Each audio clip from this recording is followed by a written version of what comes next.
Good morning students, welcome to Hindi class. बेटा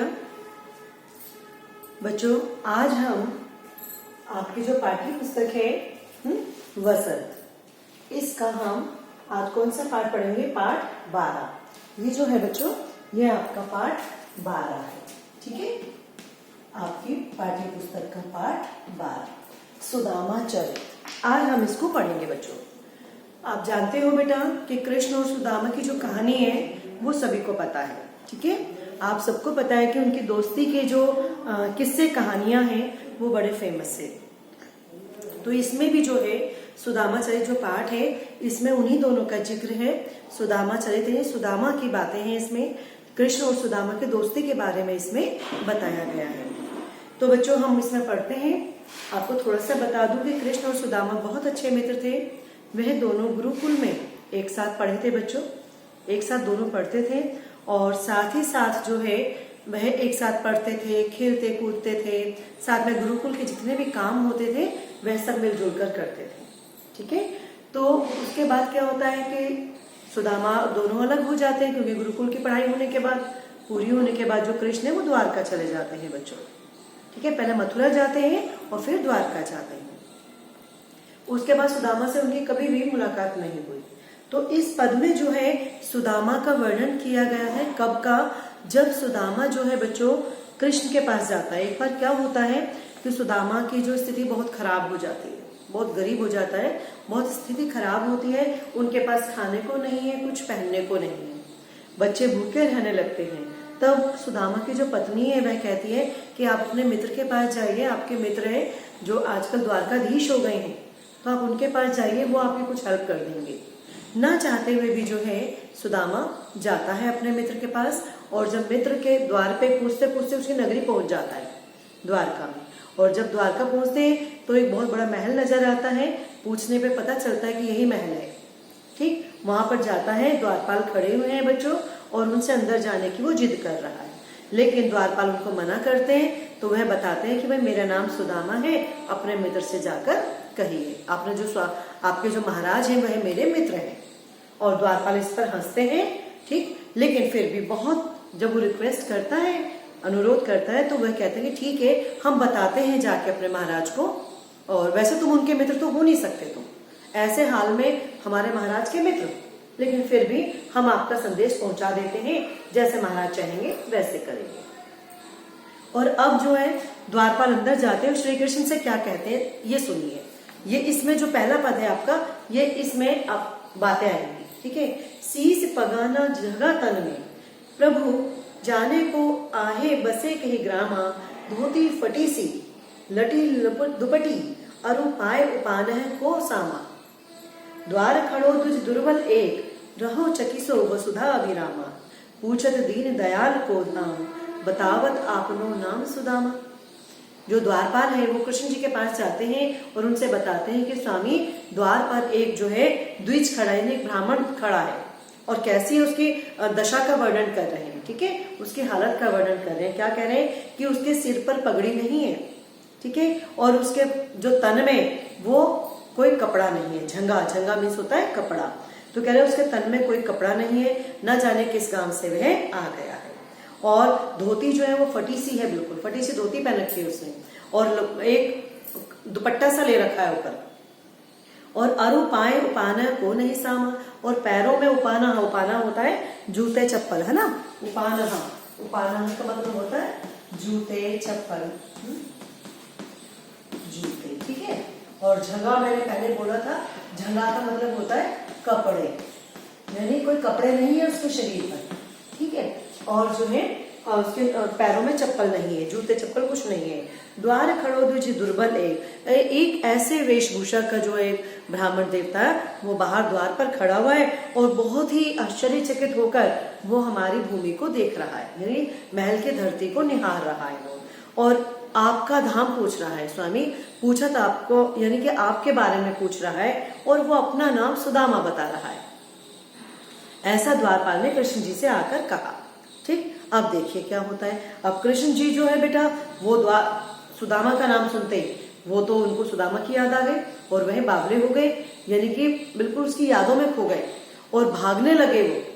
वो खुद, उससे नहीं कहा द्वारपाल से कि जाओ उसको ले आओ अंदर, नहीं, वो खुद भागने लगे हैं बच्चों, वह खुद भागने लगे हैं गेट की तरफ को, वो खुद जा रहे हैं गेट की तरफ, मेन जो उनका मुख्य द्वार है, महल का जो मुख्य द्वार है उसकी तरफ वह खुद जा रहे हैं और खुद उनको अपने मित्र को जो है वो साथ में लेकर आएंगे। देखिए अब गए हैं, देखा अपने मित्र को, मित्र ने भी देखा अपने मित्र को और दोनों जो है भाव विभोर हो उठे, दोनों ने एक दूसरे को गले से लगाया।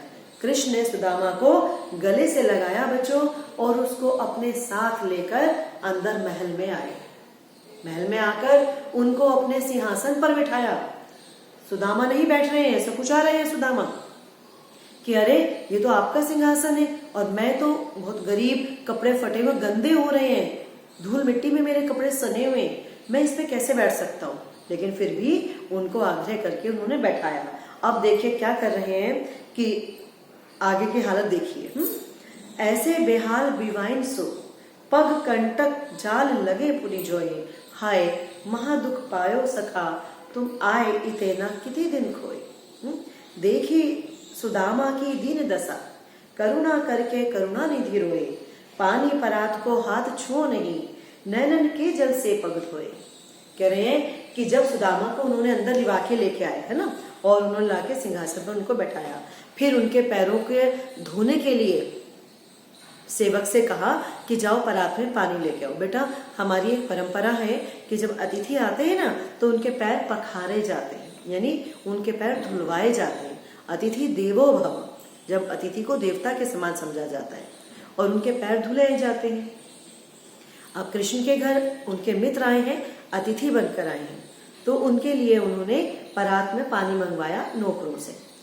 अब नौकर इतने परात लेकर आए, इतने वो उनको सिंहासन में बैठाकर और खुद नीचे बैठ गए हैं। कान्हा कृष्ण जी जो हैं खुद नीचे बैठ गए और उनके पैरों को निहार रहे हैं, उनके पैरों को, अपने मित्र के पैरों को देख रहे हैं, उनको निहार रहे हैं और देखकर क्या कर रहे हैं कि हाय बेहाइल बेवाइन सो, यानी सुदामा की जो पैर है ना बेटा वो फट चुके हैं, उनमें बीवाइयां खुल गई हैं, एड़ियों में जो क्रैक्स पड़ जाते हैं ना उनको बीवाई कहते हैं। तो कह रहे हैं कि उनके पैरों में बीवाइयां पड़ गई हैं और पग कंटक जाल लगे पुनि जोए, और पैरों में कांटे लगे हुए, कंटक मीन्स कांटे, तो उनके पैरों में जो है कांटे चुभे हुए हैं जिसकी वजह से वह लहूलुहान हो रहे हैं, धूल मिट्टी में सने पड़े हैं।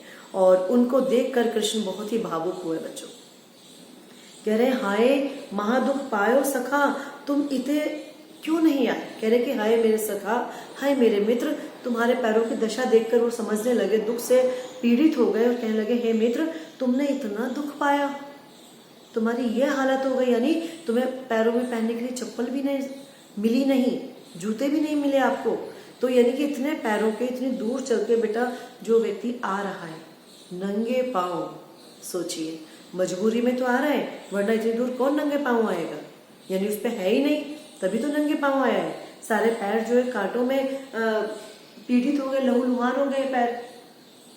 तो कह रहे कि हाय सखा तुमने इतना दुख पाया है, मित्र तुम्हारी इतनी बुरी हालत है, तुम अब तक मेरे पास क्यों नहीं आए, क्या तुमको मैं भूल गया था, क्या तुम भी मुझे भूल गए थे। कह रहे अब तक तुमने इतना दुख पाया है तो अब तक तुम मेरे पास क्यों नहीं आए, अब तक तो तुम्हें आ जाना चाहिए था, तुम मेरे पास क्यों नहीं आए अब तक। और सुदामा की दीन दशा देखकर बेटा करुणा करके करुणा निधि रोए। कृष्ण को करुणा निधि भी कहा जाता है, करुणा मीन्स प्रेम, प्रेम के सागर, करुणा निधि कृष्ण के लिए कहा गया है कि वो तो प्रेम के सागर हैं, और वो प्रेम का सागर भी अपने मित्र सुदामा की स्थिति को देखकर बड़ा दुखी हुआ, करुणा, रोने लगे, मतलब रोने लगे, अपने मित्र की दशा को देखकर रोने लगे, इतना रोए बच्चों, इतना रोए, वो अपने मित्र के पैरों को देखकर, उनकी हालत को देखकर इतना रोए कि उनकी जो आंखों से आंसू गिरे ना उसी से उनके पैर धुल गए। कह रहे पानी परात को हाथ छुओ नहीं, नैनन के जल से पग धोए। कह रहे जो उन्होंने पानी परात मंगाया था, यानी परात भर के जो पानी मंगवाया था बच्चों, उसको उन्होंने छुआ भी नहीं, और अपने जो आंखों के जल से नहीं, जो उनके आंसू टपक रहे थे उसी से ही उन्होंने अपने मित्र के चरण धुल गए। कछु भाभी हमको दियो सो तुम काहे ना दे, चापी पोटरी काख में रहे कहो कई हेत। अब दोनों मित्र बेटा उन्होंने पैर पखाड़ दिए उनके, दोनों मित्रों ने मिलकर खाना खाया और पुरानी बातें याद कर रहे हैं। दोनों बैठे हुए हैं दोनों मित्र और अपनी पुरानी बातें जो है दोनों वो याद कर रहे हैं। इधर उधर के किस्से, गुरुकुल के, है ना, माता के, बहनों के, इस तरह से अपने सारी बातें याद कर रहे हैं। और कृष्ण जी क्या कहते हैं, सुदामा जो एक पोटली लेके गए थे छोटी सी, उनकी पत्नी ने उनको भुने हुए चावल दिए थे बेटा, भुने हुए तंदूर, कि अपने मित्र को दे देना। भाई जब कोई किसी घर जाता है तो कुछ लेकर जाते हैं ना, तो सुदामा ने कहा मैं क्या लेके जाऊं, मेरे पास तो कुछ है ही नहीं। तो उनकी पत्नी ने कहा कि ठीक है तुम ये चावल ले जाओ, ये चावल जो है भुने हुए चावल है, इसे तुम ले जाओ अपने मित्र को देना। तो वो पोटली जो है उसे वो शर्म की वजह से ना अपने बगल में छुपा रहे थे बेटा। सोच रहे थे कि अरे इनको क्या चावल दूंगा मैं, ये इतने बड़े राजा, इतना बड़ा महल इनका कि धरती में भी जो है ना रतन और मणियां जड़ी पड़ी हैं इनकी, तो इनको मैं सूखे चावल दूंगा। वो छिपा रहे थे शर्म के मारे, लेकिन कृष्ण ने उसको देख लिया और क्या कहते हैं कि अरे कछु भाभी हमको दियो, क्या कुछ भाभी ने भिजवाया है क्या हमारे लिए भाई। अपने मित्र से कहते हैं कि अरे हमारी भाभी ने हमारे लिए कुछ नहीं भिजवाया क्या, कुछ तो भिजवाया होगा हमारी भाभी ने, क्या भिजवाया है भाई, तो हमें क्यों नहीं दे रहे हो। और कह रहे जो अपने काख में पोटली छिपा रखी है तुमने, अपने बगल में जो पोटली छिपा रहे हो तुम, इसमें क्या है, ये हमें क्यों नहीं देते हो, दो मुझे, क्या मेरी भाभी ने कुछ भिजवाया है क्या इसमें। तो इस तरह से कृष्ण सुदामा से कहने लगे। और क्या कहते हैं देखिए, आगे चला गुरु मात दये थे, लय तुम चाबी हमें नहीं दीने, श्याम कहो मुस्काए सुदामा सो, चोरी की बान में हो जो प्रवीणे, पोटरी काख में चापी रहे, तुम खोलत नाही सुधा रस बीने, पाछली बानी अजो न तजो तुम, तैसे ही भाभी के तंदुल कीने। अब बेटा जो सुदामा है वो तो शर्म की वजह से वो पोटली दे नहीं रहे उनको, वो मांगे जा रहे हैं लेकिन वो दे नहीं रहे, क्योंकि उन्हें ऐसा लगता है कि भाई इतने बड़े राजा के लिए सूखे चावल बड़ी शर्म की बात है, क्या सोचेंगे वो, ये जो भेंट लेके आया हूं मैं ये इनके लायक नहीं है, वो नहीं देना चाह रहे। लेकिन कृष्ण उनसे बार बार मांग रहे हैं और फिर कहते हैं उनको कि अरे मुझे लग रहा है तुम चोरी की आदत में अभी तक भी कुशल हो। ये बात क्यों कही उन्होंने, इसके लिए पीछे ना किस्सा है बेटा, कि जब वो दोनों गुरुकुल में पढ़ते थे ना, कृष्ण और सुदामा, तो गुरुकुल में जब पढ़ते थे तो एक बार गुरु माता ने उनसे लकड़ी लाने के लिए कहा। जिस आश्रम में वो रहते थे वहां के जो गुरु जी थे उनकी पत्नी जो थी उनको गुरु माता कहा जाता है, तो उन्होंने उन दोनों को लकड़ी लेने के लिए वन में भेज दिया और कृष्ण आगे आगे थे, सुदामा पीछे पीछे। तो सुदामा को कहा कि ले थोड़े से भुने हुए चने ले जाओ और तुम्हें भूख लगेगी तो खा लेना रास्ते में। और सुदामा जो है उन चने की जो पोटली सी थी वो लेके चल दिए। अब सुदामा अलग थे, कृष्ण अलग, दोनों गायों भैंसों को चला रहे थे, साथ ही साथ लकड़ी भी बीन रहे थे वहां से। और वहीं उनको अंधेरा हो गया, लेकिन सुदामा को जैसे भूख लगती है तो वो उसमें से एक मुट्ठी चने खा लेते हैं बेटा, एक मुट्ठी चने खा लिए, फिर उन्हें और भूख लगती है, यानी वो सारे चने खा जाते हैं खुद ही। सोचते हैं वो कि कृष्ण के भी है इसमें, उनको भी देने, लेकिन उन्हें भूख लगी, वो सारे खा गए, है ना। जब सारे खा गए तो अब क्या करें, तो कृष्ण ने जब मांगे तो उन्होंने कह दिया कि नहीं वो तो खत्म हो गए, मैंने खा लिए। तो कह रहे कि जैसे तुमने मेरे हिस्से के चने खा लिए थे तो क्या आज भी मेरे हिस्से का जो भी सामान मेरी भाभी ने भिजवाया वो तुम खा लोगे क्या, वो मुझे दो। तो वो बात इसमें बता रहे हैं, क्या कह रहे हैं कि आगे चना गुरु मात दये थे, लय तुम चाबी हमें नहीं देने। कह रहे अरे जिस प्रकार एक बार गुरु माता ने हमें चने दिए थे जब हम दोनों वन में जा रहे थे लकड़ी लेने के लिए, तब गुरु माता ने हम दोनों के लिए चने दिए थे। और ध्यान करो मित्र कि तुमने वो चने खुद ही चाव लिए, मुझे नहीं दिए तुमने, है ना। श्याम कहे मुस्काए सो, चोरी की बात में हो जो प्रवीणे। और बड़े हंस के मुस्कुराकर कन्हैया ने उनसे कहा कि अरे मित्र तुम तो अब क्या, तुम तो शुरू से ही चोरी की बात में बड़े ही कुशल हो, यानी चोरी की आदत में बड़े ही कुशल हो। तुमने तो बचपन में भी मेरे हिस्से के चने चुरा कर खा लिए और आज मेरी भाभी ने कुछ भिजवाया है, आज तुम उसे भी खा रहे हो, ठीक है। तो पोटरी काख में चापी रहे तुम, खोलत ना है सुधा रस बीने। कह रहे आज भी तुम इस पोटली को अपनी बगल में छिपा रहे हो और इसे खोल नहीं रहे हो, इसका मतलब इसमें कुछ ना कुछ जरूर है जो मेरी भाभी ने मुझे नहीं, मेरे लिए भिजवाया, तुम नहीं दे रहे हो। पिछली पांचवी बानी अजो न तो जो तुम, तैसे भाभी के तंदुल कीने। और ऐसे कहकर उन्होंने पोटली छीन ली उनसे और देखा खोल के तो उसमें चने, तो कह रहे हैं चने नहीं सॉरी चावल उसमें है ना, तो कह रहे हैं कि पाचली बानी अजो न तजो तुम। कह रहे अरे मित्र तुमने पिछली आदत अभी तक नहीं छोड़ी है, तुमने वो आदत छुपा कर खाने वाली जो आदत है वो तुमने अब तक भी नहीं छोड़ी, और इसीलिए तुम भाभी के द्वारा जो भेजे गए तंदुल हैं जो उन्होंने मेरे लिए भेजे हैं उसे तुम अभी तक भी छोड़ नहीं रहे हो उसको, है ना। उसे भी तुम्हारा मन लग रहा है कि तुम अकेले इसको खा लोगे, तो मैं ऐसा नहीं करने दूंगा तुमको, ये मेरी भाभी ने मेरे लिए भेजे तो मुझे दो ये, ठीक है। और इसके बाद बेटा वो दोनों मित्र फिर पूरी रात यानी काफी रात तक दोनों मित्र आपस में बैठकर पुरानी बातों को याद करते हैं, ठीक है। पुरानी बातें, जितनी भी पुरानी बातें चलती रहती हैं उनको वो याद करते हैं कि उस सब ऐसा हुआ। तो जब दो मित्र बैठते हैं बच्चों तो ऐसा ही होता है कि पुरानी बातों को याद किया जाता है, ठीक है बच्चों। तो आज की क्लास में केवल इतना ही करेंगे हम, और बाकी के जो उसके 3 है पीछे के पद बच्चे ये हम अपनी नेक्स्ट क्लास में करेंगे, ठीक है बच्चों। तो ओके बेटे, आज की क्लास में केवल इतना ही, अगली क्लास में फिर से मिलते हैं हम, इसी पाठ को कंटिन्यू करेंगे हम। तब तक अपने घर में रहिए, सुरक्षित रहिए। धन्यवाद बच्चों।